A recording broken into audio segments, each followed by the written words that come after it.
नमस्कार। RAS exam prep में आपका स्वागत है। आज हम दैनिक जागरण न्यूज़पेपर आधारित राष्ट्रीय परिदृश्य पर चर्चा करेंगे, तो आप अंत तक जुड़े रहिए। बिल्कुल। और आज की हमारी इस चर्चा का जो मिशन है वो काफी अहम है। हाँ, आज हम चीजों को बहुत ही तेज और क्रमिक तरीके से मतलब स्टेप बाय स्टेप कवर करने वाले हैं। राजनीति से लेकर अंतर्राष्ट्रीय संबंध, हमारी अर्थव्यवस्था और यहाँ तक कि खेल जगत के भी सबसे महत्वपूर्ण बिंदुओं को हम समझेंगे। सही कहा। और देखिए, हमारा लक्ष्य यहाँ केवल समाचार की हेडलाइंस पढ़ना नहीं है। यूपीएससी या आरएएस परीक्षा के दृष्टिकोण से हमें इसके पीछे के क्यों और कैसे को डिकोड करना है। बिल्कुल। घटनाओं को रटने से तो काम चलेगा नहीं। तो चलिए सबसे पहले टॉपिक से शुरू करते हैं। हमारी स्लाइड 2 के हिसाब से पहला मुद्दा है नारी शक्ति वंदन संशोधन विधेयक, या जिसे हम 106वां संविधान संशोधन कहते हैं। हाँ, ये बहुत ही ऐतिहासिक कदम है ना? इसमें लोकसभा और विधानसभाओं में महिलाओं के लिए 33% आरक्षण का प्रावधान किया गया है। पीएम मोदी ने इसके लिए सर्वसम्मति की अपील भी की है। लेकिन मेरे दिमाग में एक सवाल है। पूछिए। अगर सरकार चाहती है तो इसे तुरंत लागू क्यों नहीं किया जा सकता? इसे 2029 के चुनावों तक क्यों टाल रहे हैं? अच्छा, ये एक बहुत ही कॉमन डाउट है जो अक्सर स्टूडेंट्स को भी आता है। मतलब इसका जवाब परिसीमन या डिलिमिटेशन की प्रक्रिया में छिपा है। परिसीमन थोड़ा आसान भाषा में समझाएंगे? हाँ, बिल्कुल। देखिए, अभी हमारे पास जो लोकसभा सीटों की संख्या है वो 1971 की जनगणना पर आधारित है। अच्छा। और जो निर्वाचन क्षेत्रों की भौगोलिक सीमाएं हैं वो 2001 के डेटा पर टिकी हैं। 2026 तक तो इस पूरी प्रक्रिया को फ्रीज किया हुआ है। मतलब जब तक नया परिसीमन नहीं होगा तब तक ये 33% वाला गणित बिठाना मुश्किल है। एकदम सही पकड़े आप। जब 2026 के बाद नई जनगणना होगी और नया परिसीमन होगा, तभी ये तय हो पाएगा कि कौन सी सीटें आरक्षित होंगी। इसीलिए ये आरक्षण नए परिसीमन के बाद ही जमीन पर उतरेगा। समझ गए। ये वैधानिक पेच समझना बहुत जरूरी था। चलिए अब राष्ट्रीय राजनीति से निकलकर जरा अंतर्राष्ट्रीय समुद्री रास्ते की ओर चलते हैं। होर्मुज जलडमरू मध्य की बात कर रहे हैं आप? बिल्कुल। ईरान और इजराइल के बीच तनाव एकदम चरम पर है, लेकिन इस बीच एक बड़ी राहत की खबर आई। हमारा भारतीय एलपीजी टैंकर जग विक्रम वहां से बिल्कुल सुरक्षित निकल गया। हाँ, और इतना ही नहीं, 312 भारतीय मछुआरों को भी आर्मेनिया के रास्ते सुरक्षित निकाला गया है। तो परीक्षा के नजरिए से ये हॉर्मुज जल डमरू मध्य या स्ट्रेट ऑफ हॉर्मुज इतना अहम क्यों है? देखिए, भौगोलिक रूप से ये फारस की खाड़ी को ओमान की खाड़ी और अरब सागर से जोड़ता है, पर इसका असली महत्व अर्थव्यवस्था में है। वो कैसे? भारत अपना 88% कच्चा तेल और लगभग 50% एलपीजी आयात करता है। और आप हैरान होंगे जानकर कि इसका 85 से 90% हिस्सा इसी सिंगल चोक पॉइंट से होकर आता है। बाप रे, 90% तक? मतलब अगर ये रास्ता ब्लॉक हुआ तो हमारी तो पूरी अर्थव्यवस्था ही रुक जाएगी। बिल्कुल। और इसीलिए भारत की कूटनीति यहाँ बहुत स्मार्ट रही है। हमने किसी एक गुट का पक्ष नहीं लिया है, जिससे हमारे जहाज वहां से सुरक्षित निकल पा रहे हैं। ऊर्जा सुरक्षा के लिए ये बैलेंस बहुत जरूरी है। सही कहा। तो अंतर्राष्ट्रीय सीमाओं से लौटकर अब जरा अपनी घरेलू सीमाओं की बात करते हैं। नागरिकता का एक बड़ा ही ऐतिहासिक फैसला आया है उत्तर प्रदेश से। लखीमपुर खीरी वाला मामला, राइट? हाँ, यूपी के लखीमपुर खीरी में मुख्यमंत्री योगी आदित्यनाथ ने 7,352 विस्थापित बंगाली हिंदू परिवारों को भूमि अधिकार पत्र दिए हैं। ये वो लोग हैं जो 1977 में आए थे। हाँ, और ये भी एक रोचक तथ्य है कि वहां के मियापुर गांव का नाम बदलकर रविंद्र नगर कर दिया गया है। पर एक बात बताइए, 1977 से लेकर अब तक मतलब इतने दशक लग गए इन्हें मालिकाना हक मिलने में। इसका कारण हमारा संवैधानिक और कानूनी ढांचा है। इसे नागरिकता अधिनियम 1955 के नजरिए से देखिए, शरणार्थी और नागरिक के बीच एक बड़ा कानूनी अंतर होता है। मतलब पहले इनके पास सिर्फ रहने की जगह थी, पर वो जमीन के कानूनी मालिक नहीं थे। एकदम सही। और परीक्षा के लिए यहाँ अनुच्छेद 300A याद रखना बहुत जरूरी है। संपत्ति का अधिकार। हाँ, जो अब एक विधिक या लीगल अधिकार है। अब चूंकि इन परिवारों को ये पट्टे मिल गए हैं, तो अब ये उस जमीन पर बैंक से लोन ले सकते हैं, सरकारी योजनाओं का फायदा उठा सकते हैं। ये मुख्य धारा में उनके जोड़ने का एक बहुत बड़ा कदम है। बहुत ही शानदार पॉइंट। अच्छा, जमीन के मालिकाना हक की बात हुई है तो सीधे किसानों और खेती से जुड़े एक और बड़े बदलाव पर आते हैं। हमारी अगली स्लाइड नई यूरिया वितरण व्यवस्था के बारे में है। हाँ, सरकार ने इस पर काफी कड़े नियम लागू किए हैं। बिल्कुल। अब 1 हेक्टेयर जमीन के लिए अधिकतम 7 बोरी यूरिया ही मिलेगी और इसे सीधे किसान के आधार और किसान आईडी से जोड़ दिया गया है।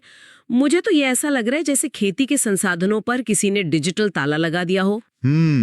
ये उपमा बहुत सही दी आपने, डिजिटल ताला। लेकिन सवाल ये है कि इसकी नौबत क्यों आई? वही तो, सरकार ने तो पहले नीम कोटेड यूरिया भी शुरू किया था ना। हाँ, किया था, पर हुआ क्या कि यूरिया पर सरकार भारी सब्सिडी देती है, तो इसका बड़ा हिस्सा प्लाईवुड और टेक्सटाइल उद्योगों में अवैध रूप से डाइवर्ट होने लगा था। अच्छा, मतलब फैक्ट्रियों में सस्ते यूरिया का गलत इस्तेमाल हो रहा था। बिल्कुल, राजकोष पर सब्सिडी का बोझ बहुत ज्यादा बढ़ गया था। इसीलिए ये डिजिटल ट्रैकिंग जरूरी हो गई थी और इसी डाइवर्जन को रोकने के लिए यूरिया गोल्ड यानी सल्फर कोटेड यूरिया की भी शुरुआत की गई है। समझ गई। संसाधनों की इस चोरी को रोकने का ये लॉजिक पूरी अर्थव्यवस्था पर लागू होता है, चाहे वो खाद हो, तेल हो या फिर हमारे बैंक का पैसा। चलिए अर्थव्यवस्था और साइबर सुरक्षा की बात करते हैं। इसमें 2 बड़ी खबरें आज की। हाँ। पहली तो ये कि सरकार ने डीजल पर 55 रुपए 50 पैसे प्रति लीटर और एटीएफ पर 42 रुपए प्रति लीटर निर्यात शुल्क बढ़ा दिया है। हालांकि पेट्रोल पर यह 0 है। इसे विंडफॉल टैक्स कहते हैं। बिल्कुल। और दूसरी खबर आरबीआई से है। उनका नया साइबर फ्रॉड नियम आया है, जिसके तहत अगर ग्राहक की कोई गलती नहीं है तो बैंक को पूरा नुकसान उठाना होगा। जीरो लायबिलिटी वाला कंसेप्ट। देखिए, ये दोनों ही फैसले बहुत रणनीतिक हैं। पहले निर्यात शुल्क को डिकोड करते हैं। पश्चिम एशिया के विवाद की वजह से तेल की कीमतों में उतार चढ़ाव है। तो क्या तेल कंपनियां अपना मुनाफा कमाने के लिए बाहर तेल बेच रही थी? बिल्कुल। तो घरेलू आपूर्ति सुनिश्चित करने और देश के अंदर महंगाई को रोकने के लिए सरकार ने ये टैक्स बढ़ाया है, ताकि तेल बाहर जाने के बजाय देश में ही रहे। अच्छा, और जो आरबीआई का नियम है वो तो सीधे आम आदमी से जुड़ा है। हाँ, आरबीआई का ये कदम वित्तीय समावेशन या फाइनेंशियल इंक्लूजन में लोगों का विश्वास बढ़ाने के लिए है। लोग डिजिटल पेमेंट से डरे नहीं, पर हाँ, इसमें एक पेच है। क्या?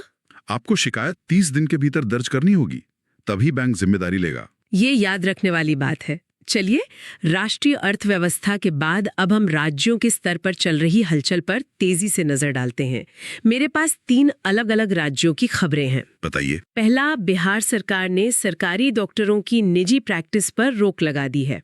दूसरा, लद्दाख को केंद्र शासित प्रदेश बनने के 7 साल बाद अब जम्मू कश्मीर से अलग अपना पहचान प्रमाण पत्र मिलने लगा है। और तीसरा, जम्मू कश्मीर में नार्को टेरर पर जबरदस्त प्रहार हो रहा है। तस्करों के आधार और पासपोर्ट रद्द किए जा रहे हैं, बैंक खाते फ्रीज हो रहे हैं। अगर इन तीनों को हम समराइज करें तो ये सुशासन के अलग अलग पहलू हैं। बिहार में डॉक्टरों को अब नॉन प्रैक्टिसिंग अलाउंस या एनपीए मिलेगा। मतलब इससे सरकारी अस्पतालों में स्वास्थ्य सेवाओं की गुणवत्ता सुधरेगी। बिल्कुल, डॉक्टर अपना पूरा समय अस्पताल को देंगे। लद्दाख का कदम देखें तो ये उन्हें अपनी एक विशेष प्रशासनिक पहचान देता है, जिसकी वो लंबे समय से मांग कर रहे थे। और जम्मू कश्मीर का एक्शन तो सीधे आतंकवाद की कमर तोड़ने वाला है। 100%। नार्को टेरर का मतलब है नशे के व्यापार से आतंकवाद को फंडिंग। जब बैंक खाते फ्रीज होंगे तो आतंकवाद की ये जो वित्तीय रीढ़ है वो अपने आप टूट जाएगी। सही कहा। प्रशासन और सुरक्षा की ये सख्ती चुनाव के समय सबसे ज्यादा अहम हो जाती है, जो कि हमारा अगला विषय है। बंगाल चुनाव से एक बड़ी हैरान करने वाली खबर है। वो लाठियों वाली खबर? हाँ, चुनाव आयोग ने पश्चिम बंगाल में सेंट्रल आर्म्ड पुलिस फोर्सेस के लिए आधुनिक हथियारों के बजाय 75,000 लाठियों का ऑर्डर दिया है। मुझे ये समझ नहीं आया, इतने आधुनिक युग में सीएपीएफ को लाठियां क्यों दी जा रही हैं? पहली नजर में ये थोड़ा अजीब लगता है, पर इसके पीछे समानुपातिक बल या प्रोपोर्शनल फोर्स का एक बहुत गहरा सिद्धांत है। आपको 2021 की सितलकुची घटना याद है? हाँ, बंगाल चुनाव के दौरान वहां फायरिंग हुई थी ना? बिल्कुल। जब भीड़ उग्र हो जाती है और जवानों के पास सिर्फ घातक हथियार होते हैं तो बचाव में फायरिंग करनी पड़ती है, जिससे जान माल का नुकसान होता है। लाठियां सुरक्षा बलों को भीड़ को कंट्रोल करने का एक नॉन लीथल तरीका देती हैं। अच्छा, तो मतलब वो बिना गोली चलाए समानुपातिक बल का प्रयोग करके शांति बनाए रख सकते हैं। एकदम सही। ये चुनाव आयोग की एक बहुत ही मैच्योर रणनीति है। ये तो एक बहुत ही प्रैक्टिकल अप्रोच है। पुराने हथियारों और लाठियों की बात से निकलकर अब जरा भविष्य की तकनीक की तरफ उड़ान भरते हैं। मेरे पास फ्यूचरिस्टिक इंडिया और तकनीक के कुछ रोचक तथ्य हैं। हाँ, स्लाइड 9 पर चलते हैं। बिल्कुल। पहला तथ्य, बीजिंग में एक एआई आधारित ह्यूमनॉइड रोबोट ने बाकायदा पतंग उड़ाई है। दूसरा, रेलवे की company RBNL Vande Bharat sleeper train का प्रोटोटाइप बना रही है। और तीसरा, बड़ा इंटरेस्टिंग है, मध्य प्रदेश के रायसेन में रक्षा मंत्री ने घोषणा की है कि हमारी सेना अब किसानों से सीधे जैविक या ऑर्गेनिक फल और सब्जियां खरीदेगी। ये तीनों खबरें अलग अलग फील्ड की हैं, पर ये भविष्य की दिशा तय करती हैं। वो रोबोट वाला तो बहुत ही साइंस फिक्शन टाइप लग रहा है ना? लेकिन इसके पीछे का विज्ञान समझिए। एआई अब सिर्फ डेटा प्रोसेस नहीं कर रहा, वो भौतिक संतुलन या फिजिकल बैलेंस बनाना सीख रहा है। पतंग उड़ाने के लिए हवा का दबाव महसूस करना पड़ता है। सही बात है। और सेना का जैविक सब्जियां खरीदना, ये देश के सतत विकास यानी सस्टेनेबल डेवलपमेंट का मास्टर स्ट्रोक है। सेना बहुत बड़ी खरीदार है। अगर वो सीधे किसानों से जैविक उपज लेगी तो किसानों की आय तो बढ़ेगी ही, साथ ही देश में ऑर्गेनिक फार्मिंग का एक बहुत बड़ा और सुनिश्चित बाजार बन जाएगा। इससे तो स्वास्थ्य और पर्यावरण दोनों को फायदा है। और विकास की ये जो उड़ान है वो सिर्फ तकनीक में नहीं बल्कि हमारे खेल जगत में भी दिख रही है। बिल्कुल, भारतीय एथलीट्स तो आजकल कमाल कर रहे हैं। बिल्कुल, बैडमिंटन में आयुष शेट्टी ने एशियाई चैंपियनशिप के फाइनल में जगह बनाई है। और पता है, ऐसा 61 साल बाद हुआ है। उनसे पहले 1965 में दिनेश खन्ना ने ये कारनामा किया था। ये तो प्रीलिम्स के लिए बहुत ही शानदार फैक्ट है। हाँ, और सिर्फ इतना ही नहीं, एथलेटिक्स में शाली सिंह ने लंबी कूद में झंडे गाड़े हैं। अनिमेश कुजूर ने 100 मीटर और 200 मीटर में स्वर्ण पदक जीता है। और मोहम्मद अट्टा साजिद ने भी शानदार प्रदर्शन किया है। और आईपीएल की डायरी में भी तो कुछ है, जहां हमारी युवा प्रतिभाएं बिना किसी मनोवैज्ञानिक दबाव के अंतर्राष्ट्रीय स्तर पर इतिहास रच रही हैं। उनके पास अब बेहतर इंफ्रास्ट्रक्चर और सपोर्ट है। बिल्कुल सही। तो हमने आज के सभी विषयों को बहुत ही अच्छे से कवर कर लिया है। चलिए अब 1 मिनट में आज की इस पूरी चर्चा का, मतलब इस पूरी पीपीटी का एक क्विक निचोड़ निकालते हैं। बिल्कुल। तो आज के इस राष्ट्रीय परिदृश्य से ये पूरी तरह स्पष्ट है कि भारत एक साथ कई मोर्चों पर तेजी से काम कर रहा है। हाँ, जैसे राजनीति में नारी शक्ति अधिनियम। बिल्कुल, एक तरफ राजनीतिक सशक्तिकरण हो रहा है तो दूसरी तरफ होर्मुज जैसे समुद्री रास्तों पर भारत बहुत ही सधी हुई कूटनीतिक नजर रख रहा है। और घरेलू मोर्चे पर भी हमने काफी कुछ देखा। हाँ, यूरिया सब्सिडी की डिजिटल ट्रैकिंग से चोरी रोकना और आरबीआई द्वारा साइबर सुरक्षा बढ़ाना, ये दोनों हमारी आर्थिक मजबूती के कदम हैं। वहीं चुनाव में समानुपातिक बल का प्रयोग और विस्थापित बंगाली परिवारों को जमीन का हक देना, ये हमारी लोकतांत्रिक परिपक्वता को दर्शाता है। बहुत ही बेहतरीन समरी। तो श्रोताओं, जाते जाते आपके लिए कुछ अभ्यास प्रश्न भी हैं। मेंस परीक्षा के लिए आप इस प्रश्न पर विचार करें। भारत की ऊर्जा सुरक्षा के संदर्भ में होर्मुज जल डमरू मध्य का भू राजनीतिक महत्व स्पष्ट करें। और प्रीलिम्स के लिए 2 फैक्ट जरूर याद रखें। पहला, लोकसभा में महिलाओं के लिए 33% आरक्षण का बिल।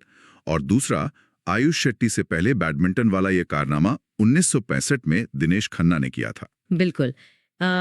क्या आपके पास श्रोताओं के लिए आज कोई अंतिम विचार है? मैं एक सोचने वाला बिंदु छोड़ना चाहूंगा। सोचिए, जैसे आज सरकार यूरिया के अवैध उपयोग को ईपॉस और डिजिटल सिस्टम से रोक रही है, क्या भविष्य में सरकार की हर सब्सिडी व्यवस्था, चाहे वो राशन हो या गैस सब्सिडी, पूरी तरह से ब्लॉकचेन या एआई आधारित हो सकती हैं, जहां भ्रष्टाचार की कोई गुंजाइश ही ना बचे? इस पर विचार जरूर कीजिएगा। ये तो सच में एक बहुत ही गहरा सवाल है। तो इसी विचार के साथ हम आज का ये सेशन समाप्त करते हैं।